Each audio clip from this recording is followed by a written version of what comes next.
মই প্ৰথমতে এইবাৰৰ ৰাজ্যসভা নিৰ্বাচনত মই বিজয়ী হৈছোঁ। তাৰ কাৰণে সদস্য ৰাইজক মই ধন্যবাদ আৰু কৃতজ্ঞতা জ্ঞাপন কৰিছোঁ। ভাৰতীয় জনতা পাৰ্টি UPPL দলৰ সমৰ্থনত অসম গণ পৰিষদৰ প্ৰাৰ্থী হিচাপে নিৰ্বাচনত অৱতীৰ্ণ হৈছিলোঁ। এই সুযোগতে মই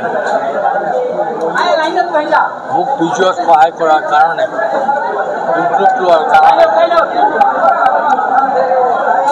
ভাৰতীয় জনতা পাৰ্টি UPPL আৰু অসম গণ পৰিষদৰ সমূহ বিষয়বিলাক ধন্যবাদ জ্ঞাপন কৰিছোঁ। মাননীয় মুখ্যমন্ত্ৰী ডক্টৰ হিমন্ত বিশ্ব শৰ্মাক ধন্যবাদ জনাইছোঁ। অসম গণ পৰিষদৰ সভাপতি কাৰ্যকৰী সভাপতি মাননীয় অতুল বৰা কেশৱ মহন্ত ডাঙৰীয়াক ধন্যবাদ জ্ঞাপন কৰিছোঁ। ভাৰতীয় জনতা পাৰ্টিৰ অসম প্ৰদেশৰ সভাপতি দিলীপ শইকীয়া ডাঙৰীয়াক ধন্যবাদ জ্ঞাপন কৰিছোঁ। UPPLৰ সভাপতি প্ৰমোদ বৰ্মা ডাঙৰীয়াক মই ধন্যবাদ কৰিছোঁ। লগতে মোক নিৰ্বাচনত সমৰ্থন জনোৱাৰ কাৰণে সকলো বিধায়কলৈ মই আন্তৰিক কৃতজ্ঞতা জ্ঞাপন কৰিছোঁ।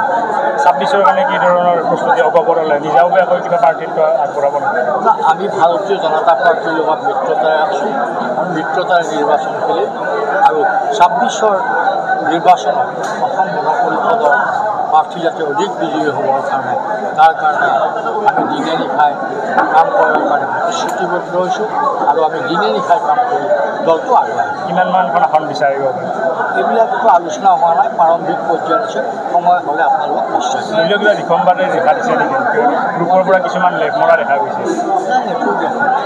দলীয় আমাৰ দল এক হৈ আছে আৰু দল এক হৈ থাকিব আৰু একত্ৰিত শক্তিৰে অসম গণ পৰিষদে আগন্তুক বিধানসভা নিৰ্বাচন এক চুক্তিযোগে আপোনাক ৰাজ্যসভালৈ পঠোৱা বুলি এটা মই অসম গণ পৰিষদৰ এগৰাকী কৰ্মী।